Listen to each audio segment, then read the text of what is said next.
তাদের সাথে দেখা করি। আচ্ছা আচ্ছা আচ্ছা আচ্ছা আচ্ছা আচ্ছা, পরে তো বিভিন্ন জায়গায় কাজ আসছে দাদা।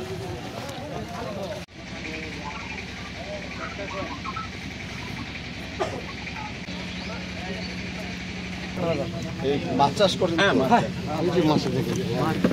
মাছ চাষ করি। এই ঘরটা একটু দেখেন। হ্যাঁ, এটা তো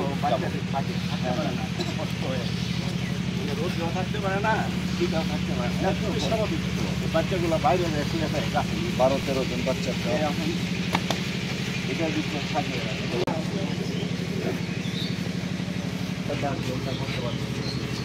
এখন আমি দিন বাইরে করতাম যে মানে এদের জন্য করতেছি আর কি। এখন তো এটার জন্য প্লাস্টারটা ফ্লোরটা করতে হবে না, সব কিছু মোটামুটি। ও দিন না ভাই, আমাদের তো কথাই তো এটা ধর্মীয় কাজে ব্যবহার করা হবে।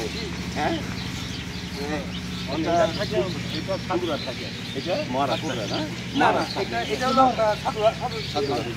আচ্ছা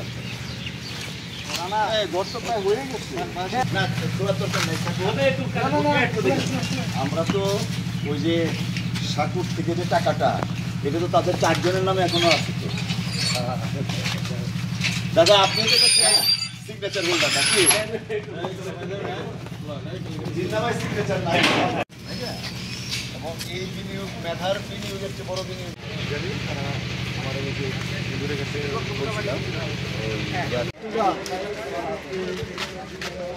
বিদেশে নারীর ক্ষমতায়নের জন্য রাজনৈতিক ব্যক্তিত্বরা কাজ করছেন। তারই অংশ হিসাবে 1991 সন থেকে 1996 সনে দেশনেত্রী বেগম খালেদা জিয়া যখন প্রধানমন্ত্রী ছিলেন, সেই দীক্ষায় দীক্ষিত হয়ে নারীর ক্ষমতায়নের জন্য তিনি কি করলেন? ছাত্রীদের অবৈতনিক শিক্ষার ব্যবস্থা করলেন। অর্থাৎ প্রথম তিনি প্রাইমারি শিক্ষা অবৈতনিক করলেন, পরবর্তীতে কলেজ পর্যন্ত ছাত্রীদেরকে শিক্ষা অবৈতনিক করলেন। কেন করলেন? নারীর ক্ষমতায়নের জন্য। অর্থাৎ শুনে দেখেছিলেন দেশনেত্রী বেগম খালেদা জিয়া 1901 থেকে 1991, কত বছর পরে তিনি সেটাকে সাংবিধানিক আইনগত কাঠামোতে পরিণত করেছেন।